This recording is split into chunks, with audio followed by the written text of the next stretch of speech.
ইতিহাসের পাতায় এমন কিছু নাম স্বর্ণাক্ষরে লেখা থাকে যা শুধু কোনো ব্যক্তির পরিচয় নয়, বরং একটি আদর্শের প্রতিচ্ছবি। তেমনই একটি নাম ড. সর্বপল্লী রাধাকৃষ্ণন। ড. সর্বপল্লী রাধাকৃষ্ণন ছিলেন এক বিরল ব্যক্তিত্ব, যিনি তার অসাধারণ মেধা, গভীর প্রজ্ঞা এবং কর্মের মাধ্যমে ভারত তথা বিশ্ব ইতিহাসে এক অবিস্মরণীয় স্থান করে নিয়েছেন। তিনি কেবল একজন রাষ্ট্রনায়ক বা শিক্ষাবিদই ছিলেন না, বরং একজন দার্শনিক, যিনি প্রাচ্য ও পাশ্চাত্যের চিন্তাধারার মধ্যে এক গুরুত্বপূর্ণ সেতুবন্ধন রচনা করেছিলেন।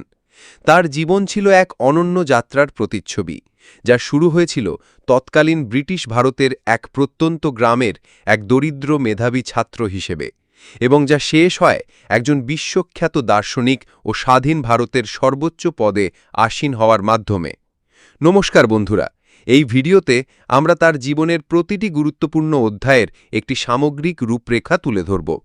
শুধুমাত্র তার কর্মজীবনের তথ্যাবলী সরবরাহ না করে তার দর্শনের মূল ভিত্তি, রাজনৈতিক জীবনের অন্তর্নিহিত উদ্দেশ্য এবং তার বিরুদ্ধে ওঠা বিতর্কের মতো স্পর্শকাতর বিষয়গুলোকেও আলোচনা করব। আমার চ্যানেলে আপনাদের সবাইকে স্বাগত। ড.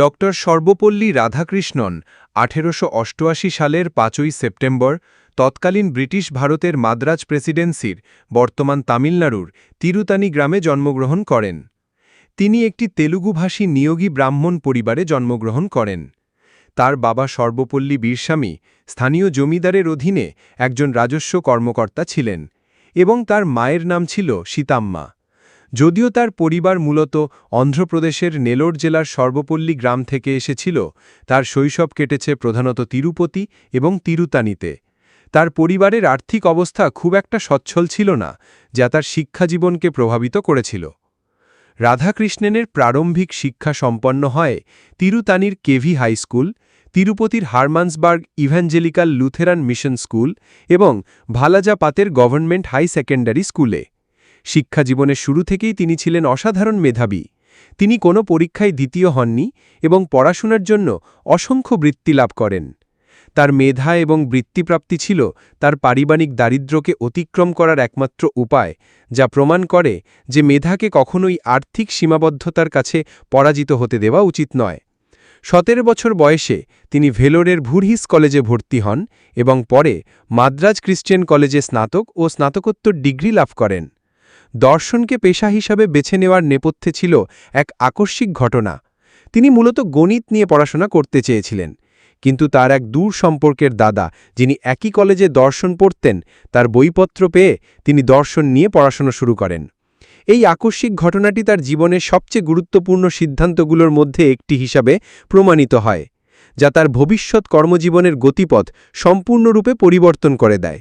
1905 সালে তিনি the ethics of the Vedanta and its metaphysical presuppositions শীর্ষক বিষয়ে স্নাতকোত্তর ডিগ্রি লাভ করেন।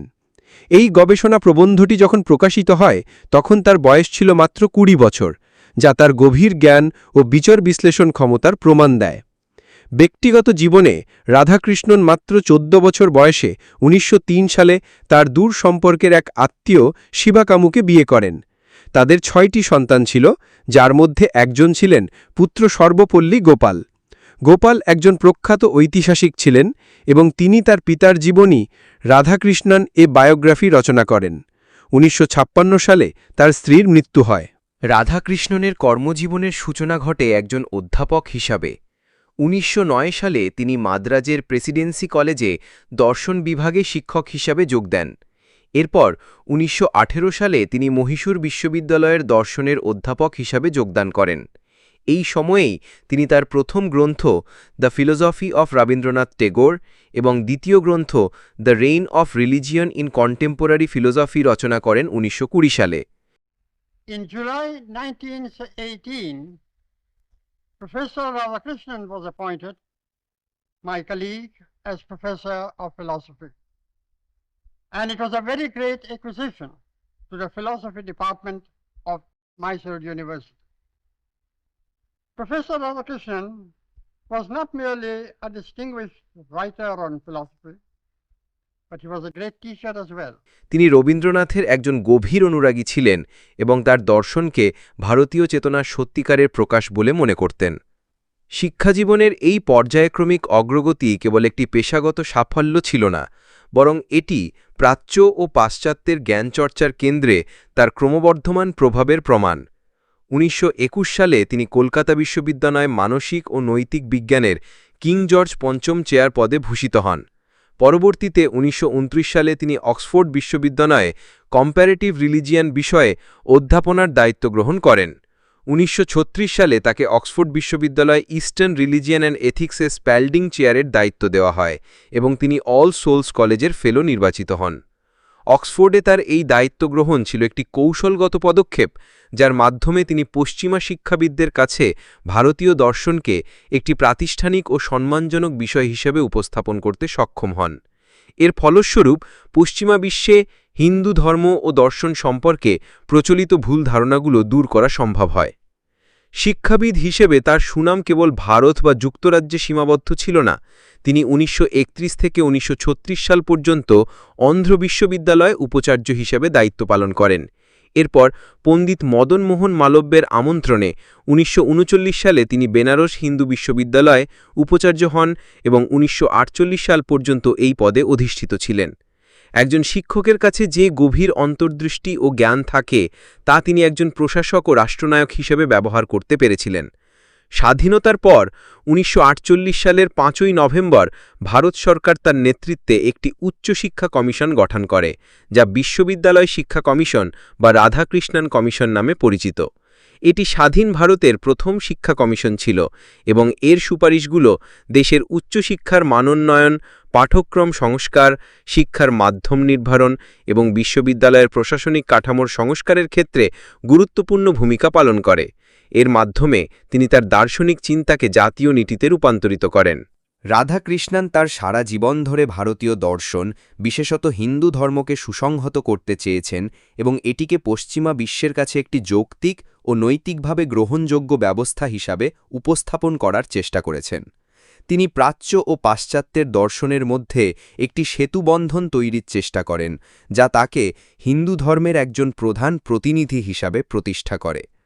তিনি স্বামী বিবেকানন্দের ভাবধারায় অনুপ্রাণিত ছিলেন এবং ধর্ম ও দর্শনকে বৈজ্ঞানিক সত্যের ওপর প্রতিষ্ঠিত করতে চেয়েছেন। তার কাজ বিবেকানন্দের মতোই হিন্দু ধর্মের পুনরুজ্জীবনবাদী আন্দোলনের একটি অংশ হিসাবে দেখা যায়। তিনি মনে করতেন বেদান্ত হল ধর্মের সর্বোচ্চ রূপ, কারণ এটি সবচেয়ে সরাসরি সজ্ঞানমূলক অভিজ্ঞতা ও অভ্যন্তরীণ উপলব্ধির পথ দেখায়। তার দার্শনিক কাজগুলো পশ্চিমা শিক্ষাবিদ ও সাধারণ পাঠকের কাছে হিন্দু ধর্ম সম্পর্কে নতুন করে আগ্রহ তৈরি করেছিল। তিনি হিন্দু ধর্মের আধ্যাত্মিক গভীরতাকে বৈজ্ঞানিক ও যৌক্তিক কাঠামোর মধ্যে তুলে ধরেছিলেন, যা বিংশ শতাব্দীর বুদ্ধিজীবীদের কাছে অত্যন্ত প্রাসঙ্গিক ছিল। তার দার্শনিক কাজগুলো প্রমাণ করে যে তার দর্শন কেবল বইয়ের পাতায় সীমাবদ্ধ ছিল না, বরং তা বাস্তব বিশ্বের সমস্যা সমাধানেও কার্যকর ছিল। তার রাজনৈতিক দর্শন ছিল তার মানবিক ও আধ্যাত্মিক দর্শনেরই প্রতিচ্ছবি, যেখানে তিনি গণতন্ত্র ও মানব মর্যাদার ওপর জোর দেন। রাধাকৃষ্ণনের রাজনৈতিক উত্থান ছিল প্রচলিত ধারার দায়রে। তিনি সরাসরি কংগ্রেস পার্টির রাজনীতির সাথে জড়িত ছিলেন না, এমনকি ভারতীয় স্বাধীনতা আন্দোলনেও তার সক্রিয় ভূমিকা ছিল না। তাকে ছায়ার রাজনীতিবিদ বা পলিটিশিয়ান ইন শ্যাডো বলা হতো। তার মূল প্রেরণা ছিল হিন্দু সংস্কৃতির প্রতি তার গর্ব এবং পশ্চিমা সমালোচনার বিরুদ্ধে হিন্দু ধর্মকে রক্ষা করা। একজন দার্শনিক হিসেবে তার আন্তর্জাতিক খ্যাতি তাকে কূটনৈতিক ও রাজনৈতিক পদে নির্বাচিত হওয়ার ক্ষেত্রে গুরুত্বপূর্ণ ভূমিকা পালন করে। তার কূটনৈতিক জীবনের শুরু হয় ১৯৪৬ সালে ইউনেস্কোতে ভারতের দূত হিসেবে। এরপর ১৯৪৯ থেকে ১৯৫২ সাল পর্যন্ত তিনি তৎকালীন সোভিয়েত ইউনিয়নে ভারতের রাষ্ট্রদূত হিসেবে কাজ করেন। রাধাকৃষ্ণনের রাজনৈতিক জীবন এক নতুন দিগন্ত উন্মোচন করে যখন ১৯৫২ সালে তিনি স্বাধীন ভারতের প্রথম উপরাষ্ট্রপতি নির্বাচিত হন। তিনি টানা ১০ বছর এই পদে বহালী ছিলেন। এরপর ১৯৬২ সালে তিনি স্বাধীন ভারতের দ্বিতীয় রাষ্ট্রপতি হিসেবে দায়িত্বভার গ্রহণ করেন এবং ১৯৬৭ সাল পর্যন্ত এই পদে অধিষ্ঠিত ছিলেন। I, Sarvepalli Radhakrishnan, do swear in the name of God that I will faithfully execute the office of President of India and will, to the best of my ability, preserve, protect, and defend the Constitution and the law তার রাষ্ট্রপতি থাকাকালীন সময়ে ভারত দুটি বড় যুদ্ধে জড়িয়ে পড়ে ১৯৬২ সালে চীন-ভারত যুদ্ধ এবং ১৯৬৫ সালে ভারত-পাকিস্তান যুদ্ধ।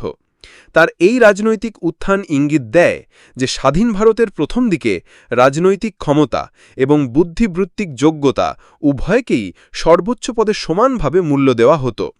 তিনি ছিলেন জ্ঞান ও প্রজ্ঞার এক জীবন্ত প্রতীক, যিনি রাজনীতির প্রচলিত ধারার বাইরে থেকেও সর্বোচ্চ পদে পৌঁছতে সক্ষম হয়েছিলেন। তার রাজনৈতিক কর্মজীবন প্রমাণ করে যে তার দর্শন কেবল বইয়ের পাতায় সীমাবদ্ধ ছিল না, বরং তা বাস্তব বিশ্বের সমস্যা সমাধানেও কার্যকর ছিল। ডক্টর রাধাকৃষ্ণনের বর্ণাঢ্য কর্মজীবনের একটি কম আলোচিত এবং বিতর্কিত অধ্যায় হল যদুনাথ সিংহের সঙ্গে তার গবেষণাপত্র চুরির অভিযোগ। ১৯২৯ সালের জানুয়ারি মাসে মিরাট কলেজের একজন বাঙালি লেকচারার যদুনাথ সিংহ মডার্ন রিভিউ পত্রিকায় একটি চিঠি লিখে ডক্টর রাধাকৃষ্ণনের বিরুদ্ধে গবেষণাপত্র চুরির বা প্লেজিয়ারিজমের অভিযোগ আনেন। যদুনাথ সিংহের অভিযোগ ছিল যে রাধাকৃষ্ণন তার ১৯২৭ সালে প্রকাশিত ইন্ডিয়ান ফিলোসফি ভলিউম 2 গ্রন্থে যদুনাথের doctorate thesis Indian psychology of perception থেকে বেশ কিছু অংশ হুবহু নকল করেছেন। এই বিতর্কের পেছনে একটি গুরুত্বপূর্ণ কারণ ছিল রাধাকৃষ্ণন নিজেই যদুনাথ সিংহের থিসিসের একজন পরীক্ষক ছিলেন। এই অভিযোগের পর মডার্ন রিভিউ পত্রিকায় দুজনের মধ্যে দীর্ঘ পত্র চালাচালি হয়।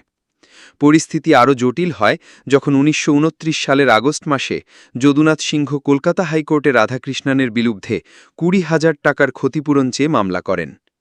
এর জবাবে রাধাকৃষ্ণন যদুনাথ সিংহ ও মডার্ন রিভিউ পত্রিকার সম্পাদক রামানন্দ চট্টোপাধ্যায়ের বিরুদ্ধে ১ লক্ষ টাকার মানহানির মামলা করেন। তবে এই মামলাটি শেষ পর্যন্ত আদালতের বাইরে সমাধান করা হয়। এই নিষ্পত্তির কারণ হিসেবে যদুনাথ সিংহের ওপর প্রবল চাপ এবং আর্থিক অসঙ্গতির কথা উল্লেখ করা হয়েছে। বিতর্কটির আসল সত্য কী ছিল তা আজও অস্পষ্ট রয়ে গেছে। এই ঘটনা তার নিশ্ছিদ্র আদর্শবাদী ব্যক্তিত্বের সাধারণ ধারণাকে চ্যালেঞ্জ জানায় এবং এটি প্রমাণ করে যে সর্বোচ্চ পদে আসীন ব্যক্তিরাও বিতর্কের ঊর্ধ্বে নন। প্রতি বছর ৫ই সেপ্টেম্বর ডক্টর সর্বপল্লী রাধাকৃষ্ণনের জন্মদিনকে ভারতে শিক্ষক দিবস হিসাবে পালন করা হয়। এই উদযাপনের পেছনে রয়েছে এক গভীর তাৎপর্যপূর্ণ ঘটনা। ১৯৬২ সালে তিনি যখন ভারতের রাষ্ট্রপতি হন, তখন তার কিছু ছাত্র ও বন্ধু তার জন্মদিন পালন করার অনুমতি চান। এর উত্তরে তিনি বলেন, আমার জন্মদিন আলাদাভাবে পালন না করে যদি ৫ই সেপ্টেম্বরকে শিক্ষক দিবস হিসাবে পালন করা হয়, তবে তা আমার জন্য গর্বের বিষয় হবে। তার এই সিদ্ধান্তটি তার গভীর বিনয় এবং শিক্ষকতা পেশার প্রতি তার অসীম শ্রদ্ধার বহিঃপ্রকাশ। এটি একটি ব্যক্তিগত উদযাপনকে জাতীয় সম্মানে পরিণত করে, যা তার জীবন ও দর্শনের মূল সুরকে প্রতিফলিত করে। রাধাকৃষ্ণন বিশ্বাস করতেন যে শিক্ষকদের দেশের সেরা মন হওয়া উচিত। তিনি শিক্ষককে কেবল জ্ঞান বিতরণকারী হিসাবে নয়, বরং একজন আদর্শ ব্যক্তি গঠনে অপরিহার্য ভূমিকা পালনকারী হিসাবে দেখতেন। তার মতে একজন প্রকৃত শিক্ষক হলেন তিনি, যিনি ছাত্রদেরকে নিজের মতো করে ভাবতে সাহায্য করেন। তার এই দর্শন শিক্ষকদের সামাজিক মর্যাদা এবং তাদের জাতি গঠনে ভূমিকার গুরুত্ব তুলে ধরে। তার অসাধারণ মেধা এবং কর্মের স্বীকৃতিস্বরূপ ডক্টর সর্বপল্লী রাধাকৃষ্ণন দেশ ও বিদেশের বিভিন্ন সম্মানে ভূষিত হয়েছিলেন। ১৯৩১ সালে ব্রিটিশরা তাকে স্যার উপাধি দিয়ে নাইটহুড প্রদান করেন। ভারতের স্বাধীনতার পর তিনি এই উপাধি ব্যবহার করা বন্ধ করে দেন। ১৯৫৪ সালে তিনি ভারতের সর্বোচ্চ বেসামরিক সম্মান ভারতরত্ন উপাধি লাভ করেন। এছাড়া তিনি ১৯৩৬ এবং ১৯৩৭ সালে সাহিত্যে নোবেল পুরস্কারের জন্য মনোনীত হয়েছিলেন। তার অন্যান্য আন্তর্জাতিক পুরস্কারের মধ্যে রয়েছে order of merit, Templeton prize এবং জার্মানির peace prize of the German book trade. Doctor Sarvepalli Radhakrishnan ১৭ April ১৯৭৫ সালে চেন্নাইয়ে মারা যান। মৃত্যুকালে তার বয়স হয়েছিল ৮৬ বছর। ডক্টর সর্বপল্লী রাধাকৃষ্ণনের জীবন ছিল জ্ঞান, প্রজ্ঞা এবং সেবার এক অবিস্মরণীয় আলেখ্য। তিনি একজন শিক্ষক, দার্শনিক, কূটনৈতিক এবং রাষ্ট্রনায়ক। প্রতিটি পরিচয়েই তিনি তার অসাধারণ ছাপ রেখে গেছেন। তার জীবন প্রমাণ করে যে জ্ঞান ও নৈতিকতা একজন ব্যক্তিকে সর্বোচ্চ সম্মান ও প্রভাবের আসনে বসাতে পারে। তার দর্শন পশ্চিমা বিশ্বে ভারতীয় সংস্কৃতির প্রতি সম্মান তৈরি করেছিল। তিনি হিন্দু ধর্মের আধ্যাত্মিক গভীরতাকে বৈজ্ঞানিক ও যৌক্তিক কাঠামোর মধ্যে তুলে ধরেছিলেন, যা বিংশ শতাব্দীর বুদ্ধিজীবীদের কাছে অত্যন্ত প্রাসঙ্গিক ছিল। রাধাকৃষ্ণন কমিশনের সুপারিশগুলো আজও ভারতের শিক্ষানীতির ভিত্তি হিসাবে প্রাসঙ্গিক। আর নিজের জন্মদিনকে শিক্ষক দিবসে রূপান্তরিত করার মাধ্যমে তিনি শিক্ষক সমাজকে যে মর্যাদা দিয়েছেন তা তার সবচেয়ে বড় এবং চিরন্তন উত্তরাধিকার হিসাবে বিবেচিত হয়। তার এই মহৎ কর্ম এবং দর্শন আগামী প্রজন্মকে নিরন্তর অনুপ্রাণিত করবে। তিনি আমাদের শিখিয়েছেন যে শিক্ষা শুধু জ্ঞান অর্জন নয়, বরং মানবতাকে জাগিয়ে তোলার একটি প্রক্রিয়া। তার জীবন আমাদের স্মরণ করিয়ে দেয় যে শিক্ষকতা শুধুমাত্র একটি পেশা নয়, এটি একটি শিল্প, একটি জীবন দর্শন।